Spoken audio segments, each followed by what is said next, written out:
വാർത്ത. തിരുവനന്തപുരത്ത് പന്ന്യൻ രവീന്ദ്രനെ മത്സരിപ്പിക്കാൻ CPIയിൽ ധാരണയായിരിക്കുന്നു എന്നതാണ്. മത്സരത്തിന് പന്ന്യൻ രവീന്ദ്രൻ സമ്മതമറിയിച്ചു. വയനാട്ടിൽ ആനി രാജ സ്ഥാനാർത്ഥിയാകും. തൃശൂരിൽ VS സുനിൽകുമാർ, മാവേലിക്കരയിൽ CA അരുൺകുമാർ. ഇതാണ് ഇപ്പോഴത്തെ ധാരണ. അന്തിമ തീരുമാനം ഈ മാസം 26 ചേരുന്ന സംസ്ഥാന നേതൃയോഗങ്ങളിൽ ഉണ്ടാകും. ഷഫീദ് റാവുത്തർ തിരുവനന്തപുരത്ത് നിന്ന് ചേരുന്നുണ്ട്. ഷഫീദ്, ഇത് ഒരു അന്തിമ ലിസ്റ്റായി മാറുമോ ഷഫീദ്? ഇന്ന് ചേർന്ന CPI സംസ്ഥാന എക്സിക്യൂട്ടീവ് യോഗത്തിൽ ചർച്ചയായ പേരുകളാണിത്. അതിൽ ഏറ്റവും പ്രധാനപ്പെട്ട കാര്യം, തിരുവനന്തപുരത്തെ സംബന്ധിച്ച് നമ്മൾ മുൻപ് ലൈവിൽ സംസാരിക്കുമ്പോഴും അക്കാര്യത്തിൽ പന്ന്യൻ രവീന്ദ്രന്റെ കാര്യത്തിൽ സംശയമുണ്ട് എന്നുള്ള രീതിയിലായിരുന്നു നമ്മൾ പറഞ്ഞിരുന്നത്. പക്ഷേ ഇപ്പോൾ ആ വിവരം പുറത്തു വരുന്നതനുസരിച്ച് പന്ന്യൻ എന്നുള്ള പേരിലേക്ക് തന്നെ ഉറപ്പിക്കുന്നു എന്നുള്ളതാണ് കാര്യങ്ങൾ. പന്ന്യൻ രവീന്ദ്രൻ മത്സരിക്കാൻ സമ്മതം അറിയിച്ചു എന്നുള്ളതാണ് നമുക്ക് ലഭിക്കുന്ന വിവരം. അങ്ങനെയാണെങ്കിൽ തിരുവനന്തപുരത്ത് പന്ന്യൻ രവീന്ദ്രൻ LDF സ്ഥാനാർത്ഥിയാകും. ശശി തരൂര്, അതേപോലെ തന്നെ രാജീവ് ചന്ദ്രശേഖരൻ തുടങ്ങിയ പേരുകളാണ് UDF NDA ക്യാമ്പുകളിൽ നിന്ന് ഉയർന്നു കേൾക്കുന്നത്. ശശി തരൂർ ഏതാണ്ട് ഉറപ്പിച്ചിട്ടുണ്ട്. രാജീവ് ചന്ദ്രശേഖരന്റെ വരവ് കൂടിയാണെങ്കിൽ തിരുവനന്തപുരത്ത് ശക്തമായ ത്രികോണ മത്സരത്തിന് സാധ്യത എന്നുള്ള കാര്യത്തിൽ തർക്കമില്ല. കാരണം തിരുവനന്തപുരം മണ്ഡലം തിരിച്ചു പിടിക്കുക എന്നുള്ളത് CPI സംബന്ധിച്ച് അവരുടെ അഭിമാനകരമായ ഒരു പോരാട്ടമായി മാറുകയും ചെയ്യും. അതേസമയം മാവേലിക്കരയിൽ മുൻപ് നമ്മൾ സൂചിപ്പിച്ചതുപോലെ തന്നെ ജില്ലാ കമ്മിറ്റിയുടെ അടക്കം അഭിപ്രായത്തെ മാനിച്ചുകൊണ്ട് AIYFന്റെ സ്ഥാനാർത്ഥി ഈ നേതാവായിട്ടുള്ള അരുൺകുമാർ മത്സരിക്കുമെന്നുള്ളതാണ് ഇപ്പോൾ പാർട്ടി എടുത്തിരിക്കുന്ന തീരുമാനം. അരുൺകുമാറിന്റെ പേര് ആദ്യഘട്ടം മുതൽ കേൾക്കുന്നതാണ്. തൃശ്ശൂരെ സംബന്ധിച്ച് തൃശ്ശൂരിൽ ദേശീയ ശ്രദ്ധയാകർഷിക്കുന്ന സ്ഥലമാണ് തൃശ്ശൂർ. അവിടെ VS സുനിൽകുമാർ എന്ന് പറയപ്പെടുന്ന ജനകീയ മുഖത്തെ തന്നെ പരീക്ഷിക്കാൻ CPI നേതൃത്വം തീരുമാനിച്ചു എന്നുള്ളതാണ് ഏറ്റവും സുപ്രധാനമായിട്ടുള്ള വിവരം. VS സുനിൽകുമാറിന്റെ ജനകീയത, മാത്രവുമല്ല മണ്ഡലത്തിലെ പരിചയം, വിവാദങ്ങളടക്കം വലിയ തരത്തിൽ ചർച്ചാ വിഷയമാക്കുമ്പോൾ അതിനെ പ്രതിരോധിക്കാനുള്ള കഴിവ്, ഇതടക്കം VS സുനിൽകുമാറിനെ സംബന്ധിച്ച് നിർണായകമാകും എന്നുള്ളൊരു വിലയിരുത്തൽ CPI നേതൃത്വത്തിനുണ്ട്. വയനാട്ടിലേക്ക് പോവുകയാണെങ്കിൽ അവിടെയും ദേശീയ ശ്രദ്ധ ആകർഷിക്കുന്ന മണ്ഡലമാണ്.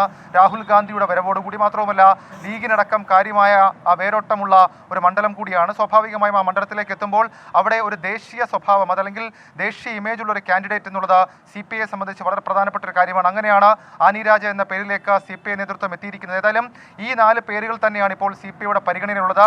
26-ന് ചേരുന്ന സംസ്ഥാന നേതൃയോഗങ്ങൾക്ക് ശേഷം ഔദ്യോഗിക സ്ഥാനാർത്ഥി പ്രഖ്യാപനം ഉണ്ടാകും. ഉന്മേഷ്, ഈ പന്ന്യന്റെ കാര്യത്തിൽ അദ്ദേഹം പാർട്ടി പ്രവർത്തനങ്ങളിൽ ഉണ്ടെങ്കിൽ കൂടിയും അങ്ങനെ നേതൃത്വത്തിലേക്കൊന്നും വരാതെ മാറി നിൽക്കുകയായിരുന്നു. അടുത്തിടെയാണ് അദ്ദേഹത്തെ സംസ്ഥാന കൗൺസിൽ ക്ഷണിതാവാക്കുന്നത്. അദ്ദേഹം ഈ മത്സരത്തിന് പൂർണ്ണമായും സമ്മതം മൂളിയിട്ടുണ്ടോ? അങ്ങനെയൊരു നിലപാടിൻ്റെ അടിസ്ഥാനത്തിലാണോ ഇപ്പോൾ ഈ തീരുമാനം ഷഫീദ്?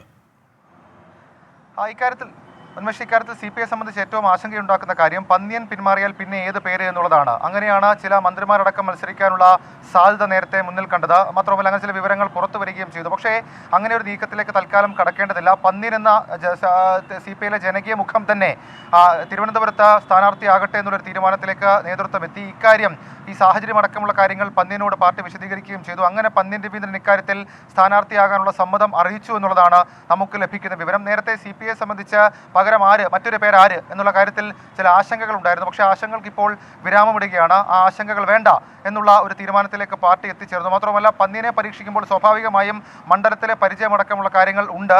അത് വലിയ ഗുണകരമായി മാറും എന്ന് CPI വിലയിരുത്തുന്നു. കൂടാതെ തിരുവനന്തപുരത്തടക്കം ജനകീയമായിട്ടുള്ള, മാത്രമല്ല മറ്റ് പൊതുവേദികളിലടക്കം തിരുവനന്തപുരത്തെ പൊതുവേദികളിൽ സജീവമാണ് പന്ന്യൻ. തിരുവനന്തപുരത്തെ സാംസ്കാരിക വേദികളടക്കം സജീവമാണ് പന്ന്യൻ. സ്വാഭാവികമായും അത് ഏതെങ്കിലും തരത്തിൽ ഗുണകരമാകും എന്നുള്ളൊരു വിലയിരുത്തൽ CPIയെ സംബന്ധിച്ചിട്ടുണ്ട്. അങ്ങനെയാണ് പന്ന്യനിൽ തന്നെ പ്രഷറൈസ് ചെയ്ത് CPI നിന്നത്. അപ്പോൾ അങ്ങനെ ഒരു തീരുമാനത്തിലേക്ക് CPI എത്തിച്ചേർന്നു എന്നുള്ളതാണ് നമുക്ക് ലഭിക്കുന്ന വിവരം. ഉന്മേഷ്, ഷഫീദ്, അങ്ങനെയെങ്കിൽ തൃശ്ശൂരിൽ പോരാട്ടം കനക്കും. ഇപ്പോൾ ആനി രാജയുടെ പേര് കൂടി വരുമ്പോൾ അത് രാഹുൽ ഗാന്ധി മത്സരിക്കുന്നതുകൊണ്ട് തന്നെ ദേശീയ ശ്രദ്ധ ആകർഷിക്കുന്ന പോരാട്ടമാണ്. ആനി രാജ എന്ന് പറയുമ്പോൾ അത് CPIയുടെ വനിതാ സംഘടനയുടെ ദേശീയ ജനറൽ സെക്രട്ടറിയാണ്. അപ്പോൾ ആ തരത്തിൽ തന്നെ ഒരു മത്സരം നടക്കട്ടെ എന്നുള്ള തീരുമാനത്തിലേക്ക് CPI എത്തുന്നു വേണം കരുതാനല്ലേ? ഉറപ്പായും ഉന്മേഷ്. കാരണം ഇന്ന് CPI സംസ്ഥാന സെക്രട്ടറി ബിനോയ് വിശ്വം രാവിലെ മാധ്യമങ്ങളെ, CPI സംസ്ഥാന എക്സിക്യൂട്ടീവിന് മുൻപ് അദ്ദേഹം കയറും മുൻപ് അദ്ദേഹം മാധ്യമങ്ങളെ കണ്ടപ്പോഴും പറഞ്ഞത് വിജയ സാധ്യത മാത്രമായിരിക്കും സ്വാഭാവികമായും പരീക്ഷിക്കുക. മറ്റൊരു തരത്തിലുള്ള ഘടകങ്ങൾക്കും ഈ ലോക്സഭാ തെരഞ്ഞെടുപ്പിൽ സ്ഥാനമില്ല. മാത്രമല്ല LDF മത്സരിക്കുന്ന 20 സീറ്റുകളും CPIയുടെ സീറ്റുകളാണ് എന്നുള്ളൊരു വിശ്വാസത്തോടു കൂടിയാണ് ഞങ്ങൾ പ്രവർത്തിക്കുന്നതടക്കമുള്ള കാര്യങ്ങൾ അതിന് ബിനോയ് വിശ്വം പറയുന്ന ഒരു സാഹചര്യം ഉണ്ടായി. ഇനി പ്രത്യേകമായി 2 മണ്ഡലങ്ങളുടെ സാഹചര്യം നമ്മൾ പരിശോധിക്കുകയാണെങ്കിൽ തൃശ്ശൂരെ സംബന്ധിച്ച് അതൊരു ശക്തമായ ത്രികോണ മത്സരം. അവിടെ തീപാറും എന്നുള്ള കാര്യത്തിൽ ഒരു തരത്തിലുള്ള തർക്കവുമില്ല. അവിടുത്തെ കാൻഡിഡേറ്റ്സുകളൊക്കെ സ്റ്റാർ കാൻഡിഡേറ്റ്സുകളാണ്, അക്കാര്യത്തിലും തർക്കമില്ല. സുരേഷ് ഗോപി ആണെങ്കിലും സ്വാഭാവികമായും നിലവിൽ ഇപ്പോൾ ഔദ്യോഗിക സ്ഥാനാർത്ഥി പട്ടിക വന്നില്ലെങ്കിൽ കൂടി UDF-ന്റെ സ്ഥാനാർത്ഥിയാണെങ്കിൽ കൂടി അക്കാര്യത്തിൽ വളരെ ജനകീയമായി തൃശ്ശൂരിൽ പ്രവർത്തിക്കുന്ന ആളുകളാണ്. അവർക്കൊപ്പം ആര് എന്നുള്ള ചോദ്യത്തിന് CPI സംബന്ധിച്ച് ഒരൊറ്റ മറുപടി മാത്രമേ ഉള്ളൂ, അത് VS സുനിൽകുമാറാണ്. അദ്ദേഹത്തിന് ഈ നിലവിലിപ്പോൾ ഉണ്ടായിരിക്കുന്ന പ്രവൃത്തി പരിചയം അടക്കമുള്ള കാര്യങ്ങൾ അവിടെ ഗുണകരമാകും. അതിനുമപ്പുറത്തേക്ക് തൃശ്ശൂരിൽ CPI ലക്ഷ്യം വെക്കുന്ന ഏറ്റവും പ്രധാനപ്പെട്ട കാര്യം കരുവന്നൂർ അടക്കമുള്ള രാഷ്ട്രീയ വിഷയങ്ങൾ ചർച്ചയാകുമ്പോൾ അതിനെ രാഷ്ട്രീയമായി മറുപടി നൽകുക, രാഷ്ട്രീയമായി പ്രതിരോധിക്കുക, അതിന് ശേഷിയുള്ള ഒരു നേതാവ്, അതിന് ശേഷിയുള്ള ഒരു മുഖം അവിടെ തൃശ്ശൂരിൽ ഇറങ്ങട്ടെ എന്നുള്ളതാണ് സ്വാഭാവികമായും CPI ഉദ്ദേശിക്കുന്ന കാര്യം. അങ്ങനെയാണ് VS സുനിൽകുമാർ എന്നുള്ള പേരിലേക്ക് എത്തിച്ചേർന്നത്. അതേസമയം വയനാട്ടിലെ സാഹചര്യങ്ങൾ കുറച്ചുകൂടി വ്യത്യസ്തമാണ്. വയനാട്ടിനെ സംബന്ധിച്ച് രാഹുൽ ഗാന്ധി എന്ന് പറയപ്പെടുന്ന മോസ്റ്റ് പോപ്പുലർ ഫേസ് വരുമ്പോൾ അതിനോട് കിടപിടിക്കുന്ന അതല്ലെങ്കിൽ അതിനെ തുല്യം ചെയ്യുന്ന തരത്തിലേക്കുള്ള ഒരു സ്ഥാനാർത്ഥി അവിടെ വേണം, അതൊരു ദേശീയ ശ്രദ്ധ ആകർഷിക്കുന്ന സ്ഥാനാർത്ഥി കൂടി ആകണം എന്നുള്ള ഒരു നിർബന്ധം CPI സംബന്ധിച്ചിട്ടുണ്ട്. മാത്രവുമല്ല വയനാട്ടിലടക്കം CPI നിലവിൽ ഇപ്പോൾ മേൽക്കൈയുള്ള സ്ഥലങ്ങളിൽ ആനി രാജ സജീവമായി മുൻപ് പല ഘട്ടങ്ങളിൽ പല സമ്മേളനങ്ങളിലും സജീവമായിട്ടുണ്ട്. അതടക്കമുള്ള കാര്യങ്ങൾ കൂടി CPI പരിഗണിക്കുന്നുണ്ട്. അങ്ങനെയാണ് ആനി രാജ എന്ന പേരിലേക്ക് വയനാട്ടിൽ CPI എത്തിച്ചേർന്നിരിക്കുന്നത്. ഉന്മേഷ്. ശരി, ഷഫീദ് റാവുത്തറാണ് വിവരങ്ങൾ നൽകിയത്. CPIയുടെ സ്ഥാനാർത്ഥികൾ സംബന്ധിച്ച് ധാരണയാകുന്നു. തിരുവനന്തപുരത്ത് പന്ന്യൻ രവീന്ദ്രൻ, വയനാട്ടിൽ ആനി രാജ, തൃശ്ശൂരിൽ VS സുനിൽകുമാർ, അരുൺകുമാർ ആയിരിക്കും മാവേലിക്കരയിൽ സ്ഥാനാർത്ഥിയാവുക. ഷഫീദ് റാവുത്തറാണ് വിവരങ്ങൾ നൽകിയത്.